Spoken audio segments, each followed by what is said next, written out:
It's not short, but you probably get the gist of it. That's my glasses. Okay. You want to come back into your office? The mics are still on.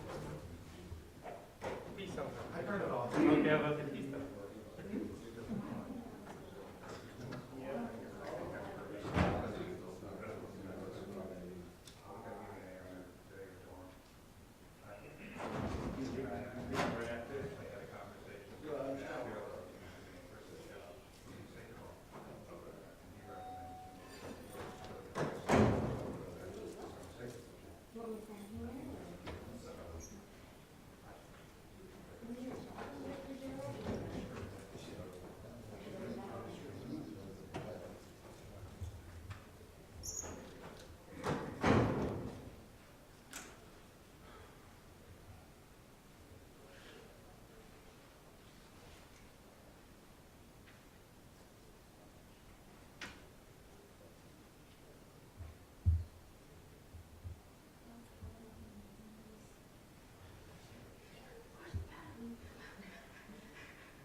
Are you taking it live? Yes. Okay. We are live. Okay. Hi, Mayor. So I know that the announcement today from TA was something you sort of had a heads up on. You had an idea that it was going to be coming, but still. Your thoughts and reaction after the official announcement today? Well, the decision was already made. It is consistent with the reports that I received out of Austin 2 weeks ago. And I was told 2 weeks ago by reliable sources that the TEA, the state, had made a decision to remove the board and to remove the superintendent.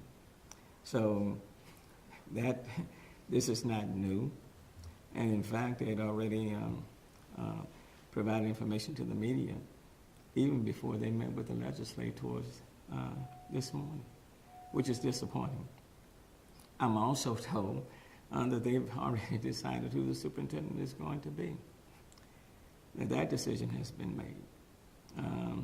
So this process has been without transparency, with no community engagement. But most importantly, what is distressing, disheartening, they haven't even talked to the parents. They have provided no information to the kids. And this is not about the quality of education in HISD. Now, they keep going back to 2019, but the status of HISD in 2019 was different, or is different than what it is 4 years later in 2023. Under this superintendent and this pretty much new board, significant progress has been made. 40 of your 50 schools that were in that D or F category are no more. 40 of the 50 are now in a much better status. The schools that they keep referring to weekly. And let me just give a great deal of credit to the principals, the teachers, the students at Wheatley. I mean, we asked them to do better, and they have done better. And I'm very proud of the students at Phyllis D. Wheatley and the teachers for the work that they have done. You don't reward success by penalizing not just that school, but you're taking over 272 other schools as well. So this is not about the quality of education.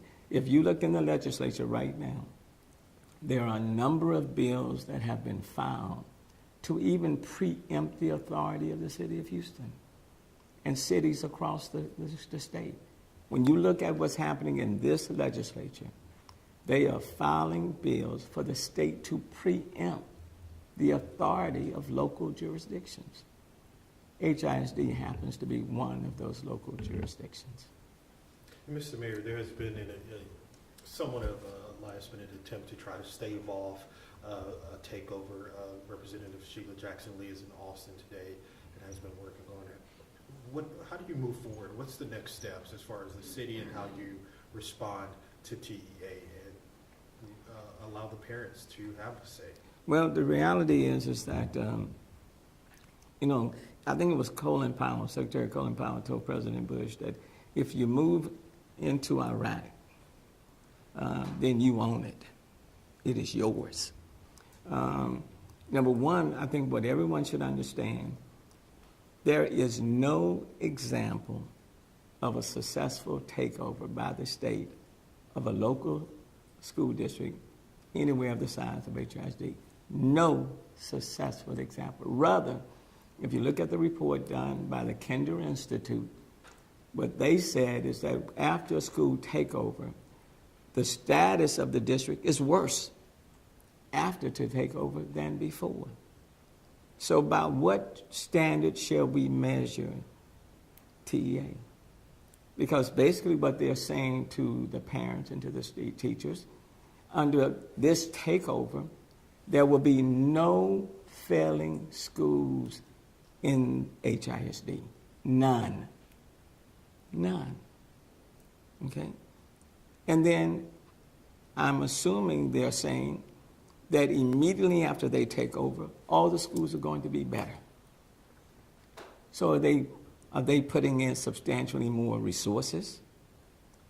Because based on the report in the Kinder Institute, the schools in Texas are underfunded as it compares to the national average of funding across the country. Now, they can remove the board of managers, and you can remove the superintendent. But what about the teachers? What about the cafeteria workers, the custodians, the bus drivers? Those are your major stakeholders in addition to the students and the parents. And if the teachers, the cafeteria workers, the bus drivers, the custodians are not on board, are they prepared to put teachers in all of these classrooms? Are they prepared to drive the buses? In the end, the parents will have the final say. And the students, and the teachers, and the bus drivers, and the cafeteria workers, and custodians. And then bear in mind, this is the largest school district in the state of Texas, and the 7th or 8th largest in the country. This is not where you can just go and take over a school district and then put it underneath somebody else. This is the largest. And the state is moving on this district supposedly either because of, again, I don't even want to focus on Wheatley, because I want to give these kids a great deal of credit, the students. Now, what is ironic, they chose to make their announcement during spring break. Explain that to me.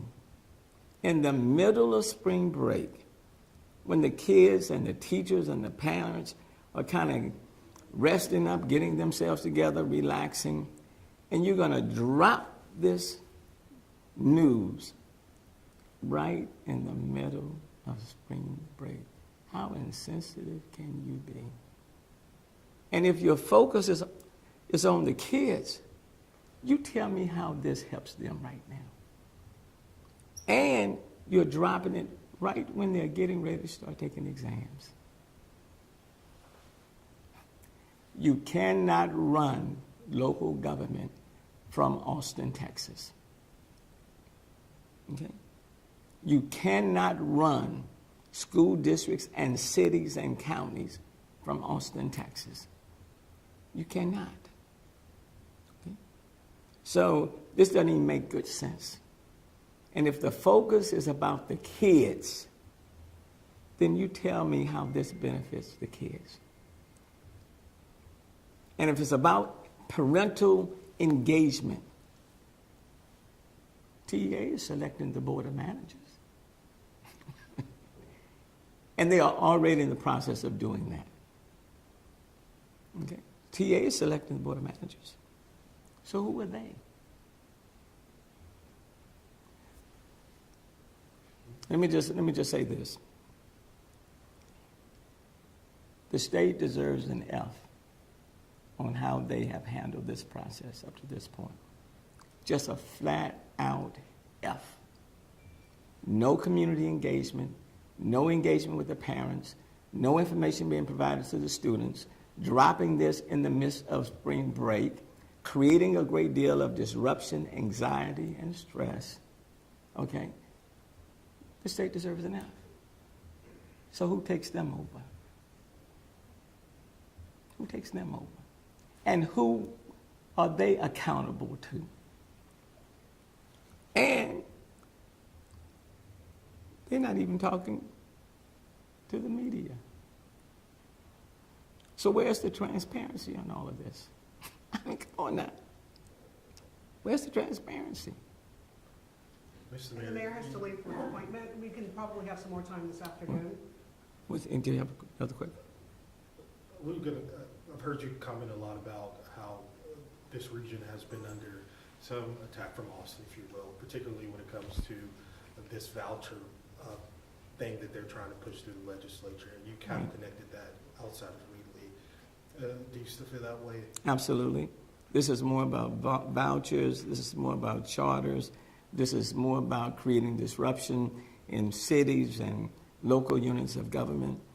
You look at the preemption bills that are filed in Austin, Texas. There are a number of preemption bills that are saying to cities and counties that you cannot do anything without seeking approval unless it is expressly allowed by the state of Texas. This falls right in line with that. This is about Austin and the leadership in Austin wanting to run local units of government, and they want it their way. This is not about the kids. The sad part about it is that they are using the kids for their own politics. So how will this ultimately impact the kids long term, those especially who are already disenfranchised? Well, I think it makes the situation worse. Look, kids right now in school, they're concerned about gun violence. That's already at the top of their minds. And now you're going to layer on top of that who's going to be running our schools, who's going to be our teachers. You're layering all of this on top of parents and students' concerns on the safety of their schools.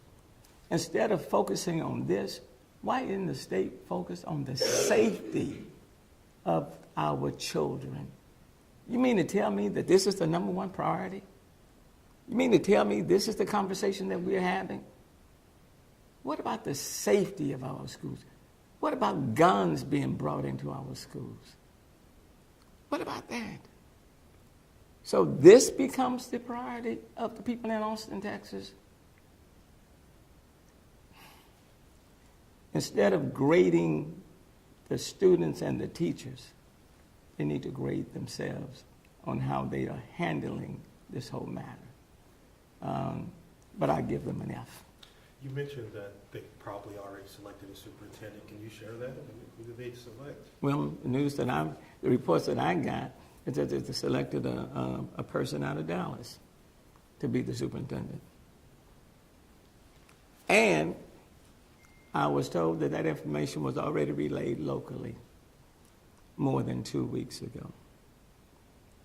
But with the information that I received said the person that they have chosen is a person out of Dallas to come down and run the school system here in the city of Houston. Now, if I'm wrong, let them tell me I'm wrong. But the information I received on them taking over was correct. And what I decided is that instead of allowing them to create their own narrative, is to bring that to the light of day since they were not. And today we see that that's been their intent all along. The sad part, too, is they've discussed it. They made a decision without even talking to the legislators. But what I will say to the students and parents, as my mom would say, tomorrow will be better than today. We'll get through this, too. Okay, thank you all. Thank you all. Oh, wait, the microphone. Oh.